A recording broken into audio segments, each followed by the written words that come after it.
Graça e paz para os irmãos, amém? Graças a Deus. Quero cumprimentar também os irmãos que estão em casa, com a paz do Senhor. Quero te convidar a abrir a sua Bíblia, já de imediato, na carta de Paulo aos Efésios, capítulo 2, versículos 8 e 9.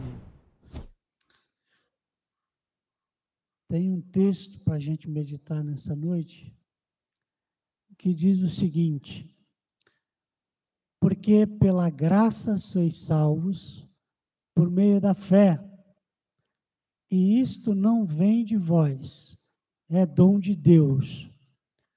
Não vem das obras, para que ninguém se glorie. Amém?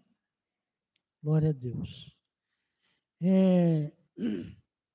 Como o pastor disse, né, a nossa escola dominical está funcionando normalmente, e hoje tivemos uma experiência muito bacana, muitas crianças aqui, crianças não crentes, né, algumas delas, filhos de pais que não são crentes, e tem sido uma experiência muito legal, muito bacana. Você vê a curiosidade das crianças em querer aprender, em querer conhecer. É claro que tem toda uma atmosfera ali em volta da questão da curiosidade, do que vai acontecer, a expectativa das crianças. E isso torna tudo muito agradável, né? Para o ambiente propício para a gente semear a palavra. Então, realmente tem sido uma experiência muito bacana, enriquecedora, e eu tenho certeza que isso vai ficar na mente dessas crianças como algo que elas vão sempre lembrar, essa experiência com a igreja, essa experiência na igreja, a experiência de ouvir falar de Jesus, né? Muitos pela primeira vez dentro de uma igreja. Então, isso é muito enriquecedor. Queridos, hoje de manhã a gente estudou na escola dominical. Quem estava aqui na escola de manhã, na classe dos adultos, lembra qual foi o tema da nossa lição? Quem lembra?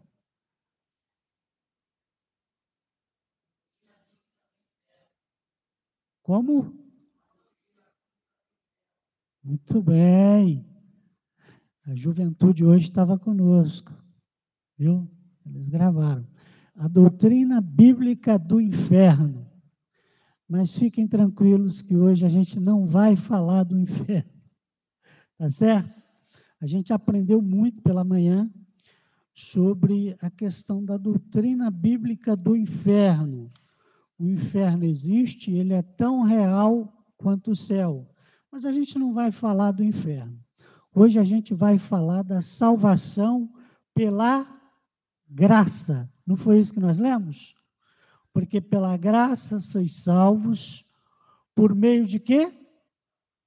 Da fé. E isso não vem de vós, é dom de Deus. Não vem das obras, para que ninguém se glorie, para que ninguém se envaideça. Você já viu, já percebeu, já parou para analisar ou avaliar todas as vezes que você faz uma coisa muito legal, uma coisa muito bacana, uma coisa bonita, que quase ninguém consegue fazer, e você vai lá e realiza, e aí as pessoas vêm, te dão parabéns, falam, nossa, Deise, você arrebentou, né? Aí, Cristiano, você hoje zerou o jogo, você nota 10. Como é que a gente fica nesse momento? A gente fica, né? Infla o nosso peito, né? E a gente se enche de orgulho, porque a gente fez uma coisa muito legal, a gente fez uma coisa muito bacana. Então a gente. Só que isso não acontece com a salvação da nossa alma. Porque não há nada que nós possamos fazer para que a gente mereça isso. Não tem nada.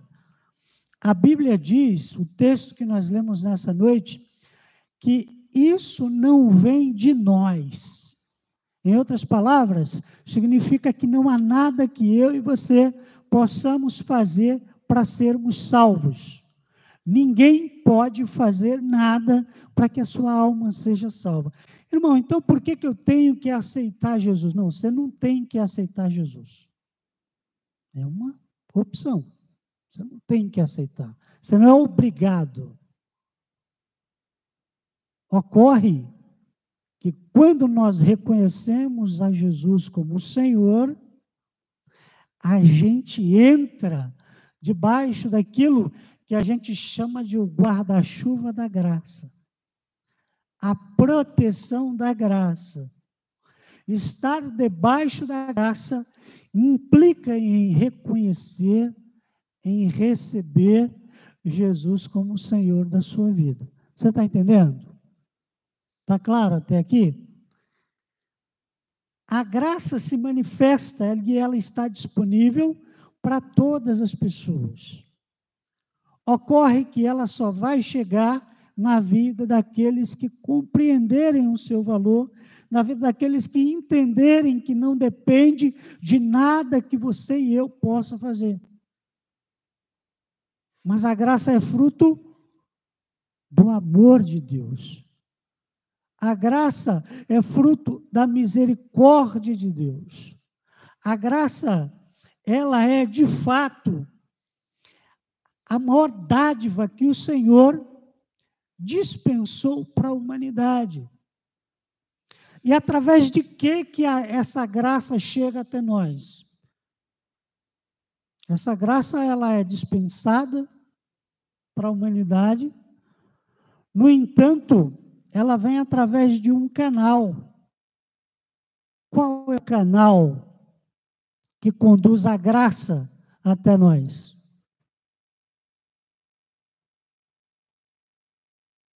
A graça se manifesta através do próprio Cristo, do Filho de Deus. A graça se manifesta através de Jesus. Há ainda muitas pessoas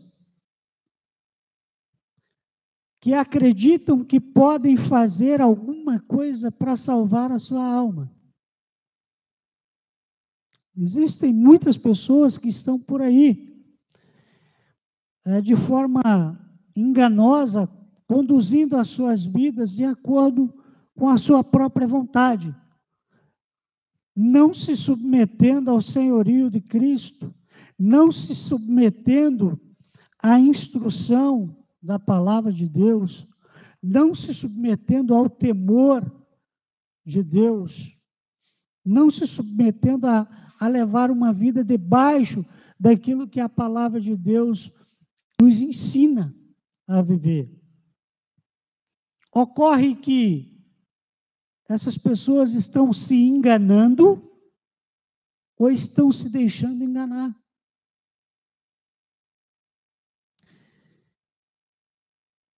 Um dos maiores dilemas da humanidade é pensar que podem fazer alguma coisa em prol do seu bem-estar vindouro futuro, de uma outra vida, ou da vida eterna. Existe muita gente se enganando e muita gente se deixando enganar. Ocorre que o texto da Bíblia é claro e diz que nós somos salvos pela graça e isso não vem de nós não podemos fazer nada, isso é um presente de Deus, é uma dádiva do Senhor para as nossas vidas.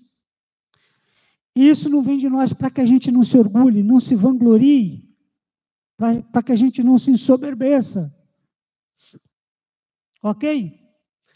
Marcos 8,36 diz o seguinte: pois que aproveitaria o homem ganhar todo o mundo e perder a sua alma? Muitas pessoas estão querendo ganhar o mundo. Muitas pessoas estão dedicando as suas vidas para conquistar, para avançar, para vencer. Isso não é pecado, mas a sua vida não pode estar fadada àquilo que você pensa que pode fazer. Enquanto nós não compreendermos que a salvação da nossa alma depende única e exclusivamente de Jesus, a gente está fadado ao fracasso. Porque de que aproveitaria ganhar o mundo e perder a nossa própria alma? Somente através de Jesus somos salvos e alcançaremos a vida eterna. Mas a salvação não se alcança por meio das obras, ou por merecimento, ou por nós acharmos que somos bons em alguma coisa. A salvação é pela graça, através da fé em Jesus. Se você tiver a sua fé colocada em qualquer outro Deus, com D minúsculo, vamos dizer assim, porque com D maiúsculo só existe um, eu tenho certeza que a sua expectativa vai ser frustrada. E tem muita gente pagando o preço. Tem muita gente, como dizem por aí, pagando para ver. Tem gente pagando para ver. E quando chega no final da caminhada, infelizmente, como a gente aprendeu hoje na escola dominical, dá de cara com o rico. Né? A gente perguntou hoje para os irmãos, quando você partir dessa vida, você quer estar num lugar semelhante ao lugar onde estava Lázaro ou no lugar onde estava o rico? Todo mundo quis ficar perto do mendigo nessa hora. Sabe por quê? Porque o mendigo estava no seio de Abraão, um lugar que se equipara ao paraíso. E o rico, aquele que dedicou a sua vida em fazer coisas que pudesse elevar a sua própria alma, o seu próprio ego, o seu próprio orgulho, a sua soberba, esse foi para um lugar chamado lugar de tormento. Então, vamos repensar, vamos rever os nossos valores, ok? Mas o que é a graça, afinal? Né? A gente fala tanto de graça, o que é a graça? A Bíblia diz que a graça é um favor, é um presente que nós recebemos sem merecermos. Graça é isso. Graça é o que a gente chama de um favor imerecido. Ninguém merece, mas Deus dá. Ninguém merece, mas o Senhor torna disponível. Ninguém é digno dela, mas Deus coloca à disposição de todos. Isso é graça. Ok? A graça não depende do esforço humano. Você não precisa fazer nada para merecer.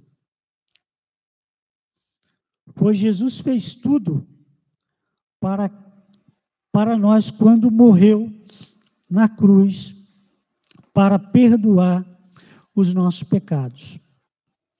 Toda a graça de Deus está revelada na pessoa maravilhosa de Jesus. A Bíblia nos conta como a graça de Deus alcançou um homem chamado Zaqueu. Quem conhece a história de Zaqueu? Todo mundo aqui já ouviu falar de Zaqueu, né? Todo mundo aqui também já cantou aquela música, como Zaqueu, né? Talvez o pessoal cante depois. Então, a história de Zaqueu é um exemplo de como a graça de Deus, ela pode alcançar qualquer pessoa. Porque, irmãos, quem era Zaqueu?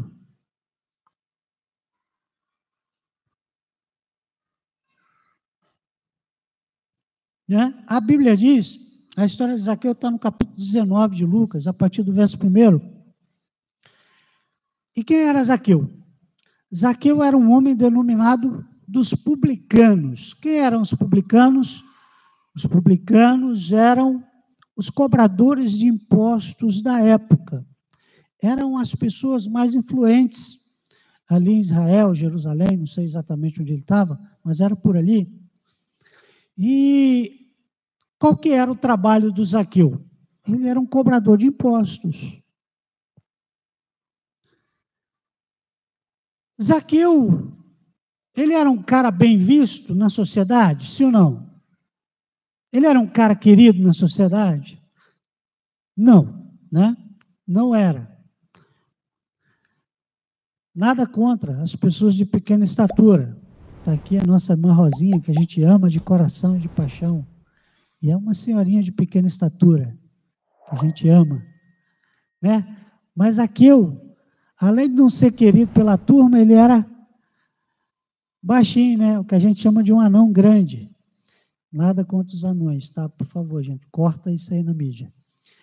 Então, veja bem, que Zaqueu, a Bíblia diz que ele era um homem de pequena estatura, mas ele não era um cara querido no meio onde ele vivia. Porque o texto diz que Zaqueu era um cara corrupto, né? Zaqueu, ele sofria desse mal. Era um cara que gostava de levar vantagem, né? Mas a Bíblia diz que quando Zaqueu ouve falar de Jesus, desperta no coração daquele homem o desejo de conhecer a Jesus. A gente não sabe, no primeiro momento, nem com riqueza de detalhes, o que Zaqueu pensava acerca de Jesus. O que a Bíblia diz é apenas que Zaqueu, ele desperta uma vontade, um interesse de conhecer a Jesus. E aí o texto vai narrando a história de Zaqueu e diz que Zaqueu era um publicano, que Zaqueu era um cara cobrador de impostos, que ele não era bem quisto na sociedade onde ele vivia. Tem indícios de corrupção ou de roubo, de alguma coisa ali, né? Porque ele vai lá na frente, ele vai falar sobre isso, o próprio Zaqueu vai dizer. Mas Zaqueu, ele tem a curiosidade de conhecer a Jesus. No entanto, Zaqueu, ele tem pelo menos 2 impedimentos. O primeiro impedimento é a multidão. E olha que era uma multidão que não gostava dele. Então, Zaqueu tinha um problema de chegar até Jesus, e ele tinha um outro agravante, que era que se ele se enfiasse no meio da multidão, provavelmente ele seria hostilizado, pelo menos. Alguém podia dizer, né? Já pensou se alguém fala isso para Zaqueu? Então, pensa comigo. Zaqueu, ele tinha essa dificuldade. E o que o texto, lá de Lucas 19, diz? É que Zaqueu, ele tem a ideia de subir numa árvore. Zaqueu sobe numa árvore, e estando em cima dessa árvore, ele fica mais tranquilo, que agora ele vai poder ver Jesus. Ele vai ter oportunidade de ver Jesus quando Jesus passar. E aí vem a multidão cercando Jesus, e quando Jesus chega embaixo daquela árvore onde está Zaqueu, ele olha para o alto, e o que Jesus diz que surpreende Zaqueu? Alguém lembra? O que ele fala para Zaqueu? Zaqueu,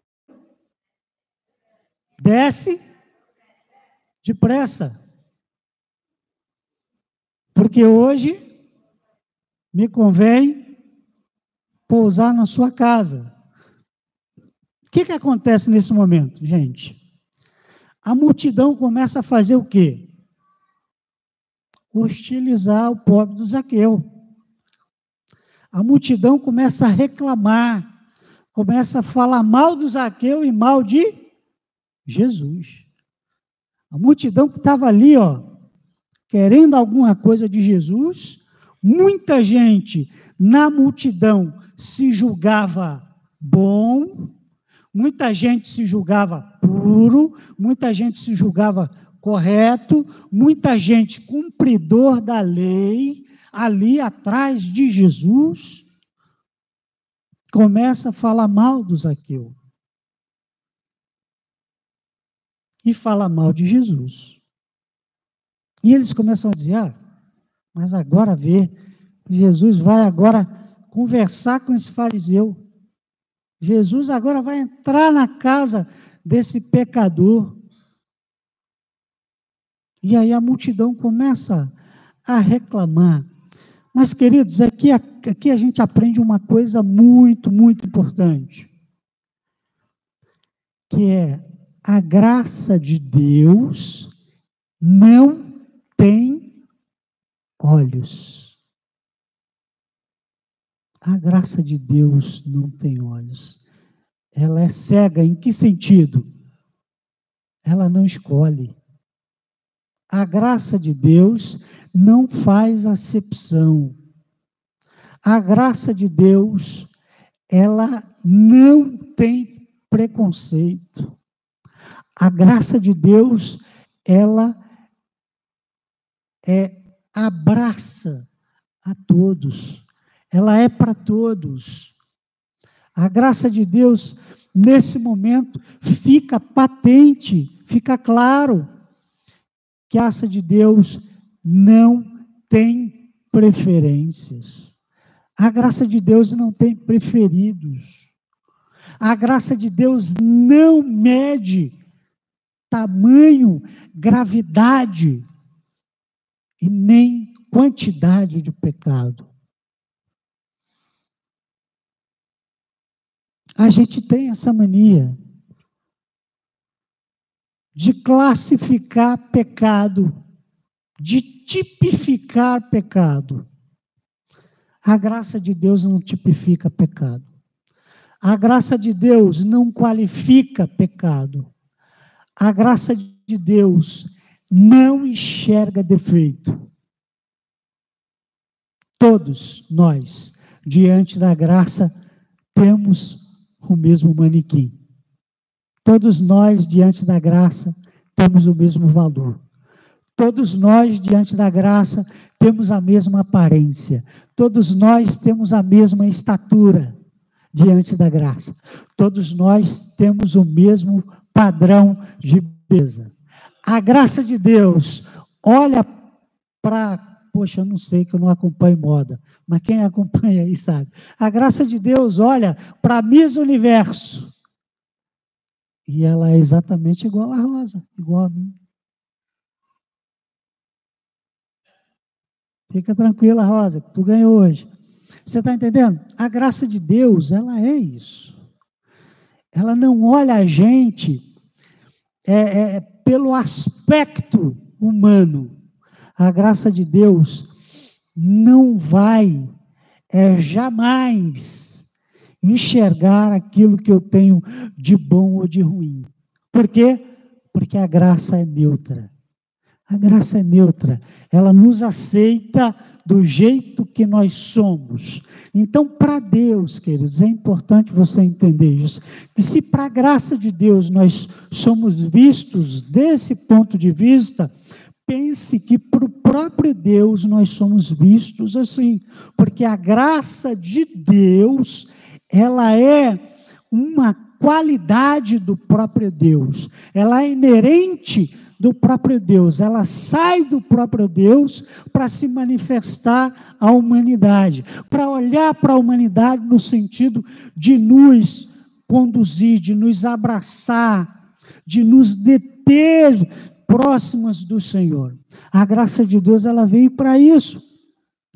Então, diante da graça, aquela multidão, ela era exatamente igual ao Zaqueu. O Zaqueu, cheio de defeito, cheio de problema, cheio de falhas, cheio de erros, ele era exatamente igual à multidão que estava ali condenando ele. aos olhos da graça. Ok? Então entenda isso, porque isso faz a gente compreender, isso joga por terra o orgulho que a gente tem, a soberba que às vezes a gente desenvolve, tá? Esse narcisismo que às vezes a gente carrega. A graça joga tudo isso por terra, porque ela nos nivela por igual diante de Deus. Então, diante de Deus, nós somos e sempre seremos iguais. Todos nós, diante de Deus, somos filhos amados. Repita comigo, eu sou filho amado. Repita comigo, eu sou filho amado. Repita comigo, eu sou filha amada. É isso que nós somos diante de Deus. Tá ok? Deus não está preocupado com a nossa aparência. Isso não significa que nós temos que andar desleixados, largados, bagunçados. Não. Significa que nós temos que nos cuidar. Não por uma questão de vaidade demasiada, por uma questão de zelo, de higiene, de cuidado, de amor próprio, é natural. Ok? Eu, por exemplo, hoje, quando vim para a igreja, passei um óleozinho nos branquinhos, tá vendo? Estava brilhando, eu acho que já não está mais. Passei um óleozinho nos cabelos para dar um tchan, né? Que a patroa gosta, ela diz que fica bonitinho. Então, eu passo um óleozinho nos cabelos brancos para dar um negocinho, pá. Mas eu tenho que ter cuidado para não ficar vaidoso, né? Senão, já viu, se a vaidade entrar, aí eu me lasco e perco a graça, ok? Então, a gente tem que se cuidar, ok? Ok. Mas não vamos deixar a vaidade tomar conta do nosso coração. Então, aqui, a multidão. Vamos voltar para Zaqueu. A multidão que apertava ao Senhor, que não deixou Zaqueu chegar perto. Zaqueu tem que subir numa árvore. Quando Jesus chega e fala, Zaqueu, desce depressa. Primeira coisa, Zaqueu se surpreende, por quê? Porque ele não conhecia Jesus ainda. Zaqueu não sabia que Jesus, ele tinha ali, como Deus, ele era onisciente. Ele sabia de todas as coisas. E ele manda Zaqueu descer. Primeira surpresa, Zaqueu é chamado pelo nome e Jesus diz que vai na casa dele. Quando Jesus entra na casa de Zaqueu, ele tem um diálogo com Zaqueu. O que acontece com Zaqueu? Zaqueu, literalmente, ele é invadido pela graça de Deus. Ele começa a sentir a graça de Deus de forma tamanha na sua vida, que ele fala para o próprio Senhor. Se você for ler o texto, você vai ver que o texto diz isso. Olha, Senhor, se eu tenho defraudado alguém, eu quero restituir 4 vezes mais, ou alguma coisa desse tipo. Por que Zaqueu faz isso, gente? Se Zaqueu, a vida dele era fazer isso, a natureza dele era normal para ele ir lá e cobrar um imposto um pouco a mais, para ter um pouco mais de grana e sobrar e colocar ali no seu caixa 2, era natural, a natureza dele fazia isso. Mas quando ele tem um encontro com a graça, a vida daquele homem muda. Os valores daquele homem vai mudar. A mentalidade dele vai mudar. E ele compreende que ele, a partir daquele momento, precisa corrigir a sua rota. Ele precisa recalcular a rota. Ele precisa corrigir os seus erros para que ele possa caminhar na direção certa. Zaqueu, ele é alcançado pela graça de Deus através da sua fé. Aquele homem tinha muita fé. Aí você pode falar, mas irmão, eu não tenho essa fé toda. Se você tiver fé para confessar com a sua boca, a Bíblia diz em Romanos 10, 9, versos 9 e 10, diz o seguinte, olha, se com a tua boca, se com o teu coração crer que Jesus ressuscitou dos mortos, e com a tua boca confessares que Ele é o Salvador, é o Senhor, você vai ser salvo. Porque, irmãos, o que é fé? Segundo a Bíblia. Como é que ela se manifesta? A fé, irmãos, é acreditar naquilo que a gente não vê, mas a gente sabe que está lá. A gente sabe que vai acontecer. Isso é fé, segundo a Bíblia. É crer naquilo que não existe. Não é palpável. Não está num lugar, né, ali que você possa chegar e pegar. Não. A fé é acreditar naquilo que não existe. Quando você crê, isso acontece. Então, o Zaqueu, ele manifesta ali literalmente a sua fé de forma muito pura, de forma muito simples. Ele sobe naquela árvore e fica ali aguardando, ele não sabia de fato o que ia acontecer. Mas ele sobe ali e fica esperando Jesus passar. Talvez o Zaqueu quisesse só ver quem era Jesus. Porque estando ele em cima de uma árvore, a multidão poderia conduzir Jesus e levar ele embora. Mas acontece o inesperado. O Senhor, ele tem um encontro com Zaqueu. Por quê? Porque havia no coração de Zaqueu o desejo de conhecer a Jesus. Quando a Bíblia diz que nós devemos conhecer e prosseguir em conhecer, tem a ver com essa vontade. Tem a ver com a questão de nós não abrirmos mão da comunhão, porque é a comunhão que vai nos conduzir para perto de Jesus. Estando sozinhos, nós estamos fadados a nos distanciarmos de Deus. Estando isolados, a gente está propenso a esfriar a nossa fé. E quando a fé esfria, irmão, para ela pegar de novo, para ela esquentar de novo, é uma luta. Então, Zaqueu, ele compreende o mecanismo de como funciona isso. Então, ele começa a agir. E ele começa dizendo: Senhor, olha, eu quero restituir a quem eu tenho defraudado. Por quê? Porque ele sabe que ele precisa consertar as coisas, ele precisa colocar as coisas no lugar. Né? Como eu disse, Zaqueu era chefe dos publicanos. E os judeus não gostavam dos publicanos. Por quê? Porque eles eram cobradores de impostos, a maioria deles ficavam ricos, cobrando impostos além do que era devido. Né?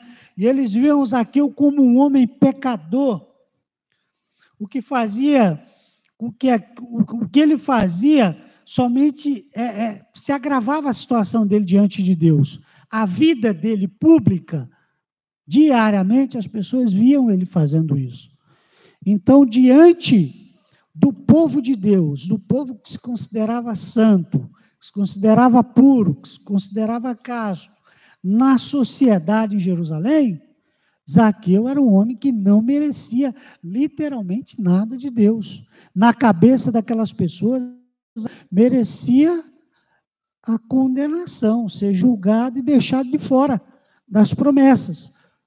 Mas Jesus, ele vem quebrar esse paradigma. Jesus, ele vem desmantelar essa mentalidade preconceituosa e ele vem estabelecer a graça. A graça é estabelecida aí, né? Ela já existia antes, claro, a graça de Deus está manifesta desde o Éden.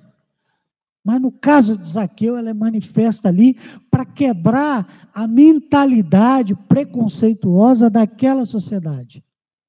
Havia um preconceito muito grande.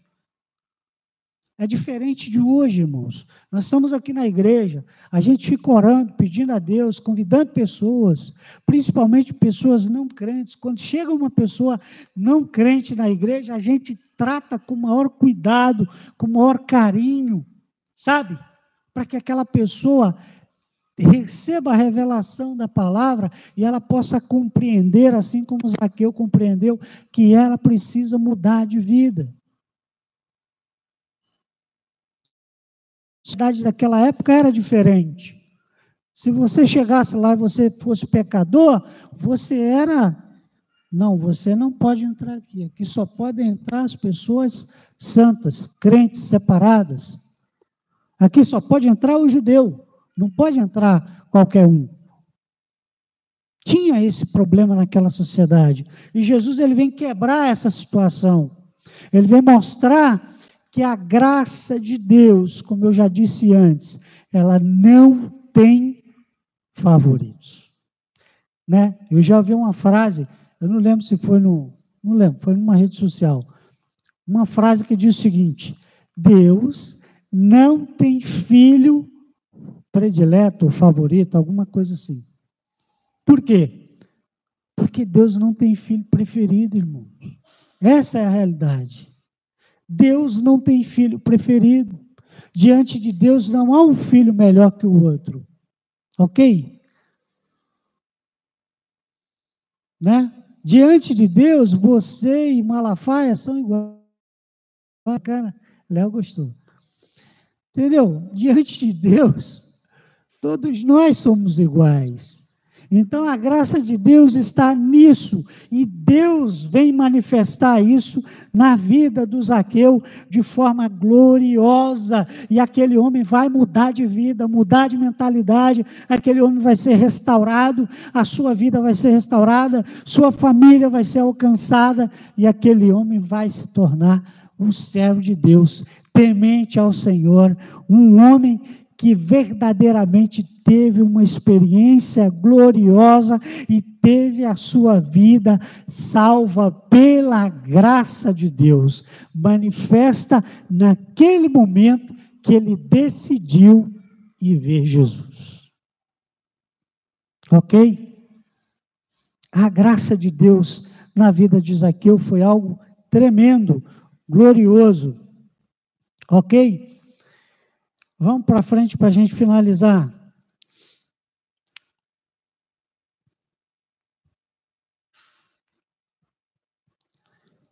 Quando Jesus diz para o Zaqueu: olha, desce depressa, que hoje eu vou pousar na sua casa. Zaqueu, ele literalmente ali, ele é impactado por aquilo que o Senhor falou. Né? A salvação pela graça. Zaqueu não merecia, mas Deus viu sinceridade no coração dele. E por isso ele foi alcançado pela graça de Deus. Ele creu em Jesus como seu único Salvador. E Jesus fez morada no coração dele. Que alegria!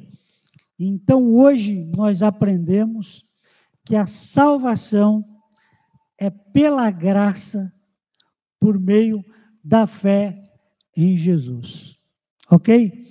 Porque pela graça sois salvos, por meio da fé. E isso não vem de vós, é dom de Deus. Não vem das obras, para que ninguém se glorie. Veja. Como eu já disse, a gente não pode fazer nada, queridos, para merecermos a graça de Deus. Como eu já disse, a graça de Deus olha para nós sem julgamento. Deus olha para nós sem nos comparar uns com os outros. Diante de Deus não há talento, não há capacidade humana, não há bens materiais, não há riqueza pelas quais Deus possa nos comparar. Porque o que Deus vê em nós são seres humanos, feitos à sua imagem e semelhança. Ok? O que Deus espera de nós é que nós sejamos tementes a Ele, é que nós reconheçamos todos os dias que somos dependentes da sua graça, que somos dependentes do seu amor, que somos dependentes da sua misericórdia. O que Deus espera de nós é que a gente compreenda que Ele olha a humanidade de um mesmo padrão. O que Deus espera de nós é que nós possamos vencer as fraquezas que nós temos, para chegarmos diante dele, como Zaqueu chegou. O que Deus espera de nós é que a gente possa se despir do nosso ego, que a gente possa se despir do nosso orgulho, se despir da nossa soberba, e chegar diante dele com um coração contrito, um coração temente, chegarmos diante dele com a alma contrita, colocarmos diante dele todas as nossas fraquezas, todas as nossas limitações. O que Deus espera de nós é isso, é que a gente, como diz a palavra de Deus, que a gente possa se humilhar debaixo das potentes mãos de Deus, e no seu tempo, no tempo do Senhor, ele fará conosco o mesmo que ele fez com Zaqueu. No seu tempo, ele vai fazer conosco aquilo que precisa ser feito. No tempo de Deus, a gente vai compreender, a gente vai alcançar maturidade, crescimento espiritual, para a gente entender verdadeiramente o propósito dele na nossa vida. Que a gente vai entender no tempo de Deus aquilo que a gente precisa compreender, vai ser revelado de forma clara, não revelado por homens, não revelado por falas humanas, mas revelado pela presença do próprio Deus. Sabe, essa semana eu estava conversando com a diaconisa Rosinha, e ela me contou uma coisa muito interessante, que ela estava em casa orando, sentadinha ali perto da sua janela, e ela disse que falava com Deus, e de repente ela começou a sentir um perfume que ela não sabia de onde vinha, um cheiro de flores, de rosa, né? Falei, mas Rosinha, a senhora sentiu o cheiro da senhora mesmo. Mas não, estou brincando. E aí ela disse que sentiu aquele perfume gostoso, diferente, e ela sentiu uma unção muito gostosa, ela sentiu a presença de Deus ali naquele ambiente, e ela disse, Senhor, muito obrigado, porque eu posso sentir a tua presença. É isso que Deus quer de nós, é isso que Ele espera de nós. Não é uma comunhão mecânica, não é um negócio que a gente faça qualquer coisa para aparecer, não. O que Deus espera de nós é essa comunhão sincera, essa fé simples, capaz de sentir a presença de Deus como um bálsamo sobre a nossa vida.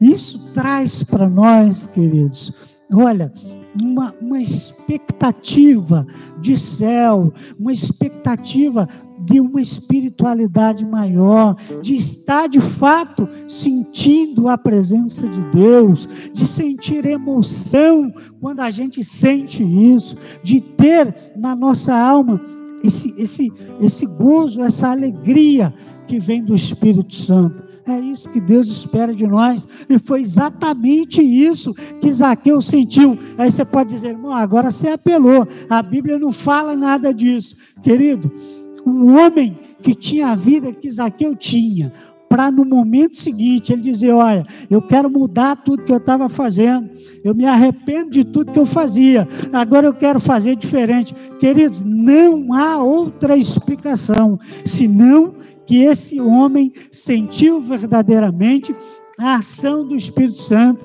a unção do alto, a graça de Deus manifesta, e a glória de Deus na vida desse homem está clara, querido, pela palavra, pelo texto que nós lemos. Zaqueu de fato se arrependeu e teve uma experiência maravilhosa com Deus, e o Espírito Santo falou ao coração daquele homem. Eu acredito que a unção de Deus desceu sobre a vida de Zaqueu, e o coração daquele homem transbordava de alegria. Por quê? Porque naquela noite chegou salvação naquela casa, e hoje eu quero declarar que chegou salvação na sua casa, e isso só depende de você. Você precisa crer, você precisa acreditar, você precisa fazer como Zaqueu, levantar a sua mão e ir diante do Senhor. Quando o Senhor chama Zaqueu daquela árvore, Zaqueu, desce depressa, que hoje me convém pousar na sua casa. Querido, não é diferente do que acontece conosco. Muitas das vezes a gente precisa de um convite, muitas das vezes a gente precisa de um chamado, muitas das vezes a gente depende de alguém nos sacudir, mexer com as nossas bases, mostrar para a gente onde é que a gente precisa mudar, o que é que a gente precisa fazer. Querido, o que é que eu preciso fazer para receber a mesma coisa que Zaqueu recebeu? Basta eu levantar a minha mão, basta eu crer, basta eu confessar a Jesus como Senhor. Irmão, mas eu já fiz tudo isso e hoje eu estou devagar, hoje eu estou afastado. Querido, se reconcilie com Deus. Você não tem que se reconciliar com os homens, você precisa se reconciliar primeiro com Deus, porque a vida de Zaqueu estava uma bagunça, a vida de Zaqueu estava desorganizada, desordenada, mas Zaqueu, ele entende o chamado e ele está disposto a mudar. O que precisa acontecer na sua vida é que você tem que estar disposto a mudar, você tem que estar disponível para que o milagre aconteça. Querido, o milagre não aconteceria na vida de Zaqueu se ele fica lá em cima. Jesus está dizendo: Zaqueu, desce depressa, porque hoje me convém posar na sua casa. E Zaqueu está lá, irredutível, resistente. Querido, você acha que aconteceria alguma coisa? Provavelmente não, mas Zaqueu entende. Ele diz: olha, eu preciso descer, eu preciso ir ter com ele, eu preciso ir conversar com ele, eu preciso ouvir o que ele tem para me dizer, porque ele é o Senhor. Então eu tenho que ir lá. E talvez nessa noite você esteja pensando: será que é o tempo? Será que é a hora? Será que eu preciso me reconciliar? Será que eu preciso levantar a minha mão? Será que eu preciso ir até Jesus de novo? Olha, como ele disse para Zaqueu, ele está dizendo para você: desce depressa, venha depressa, porque hoje me convém posar na sua casa. Não perca tempo, não dê mais tempo para o inimigo fazer arruaça na sua vida, mas vem para Jesus, vem para Jesus, vem para a comunhão, vem para a igreja, vem estar junto com o povo de Deus, porque só aqui, querido, você vai estar debaixo da proteção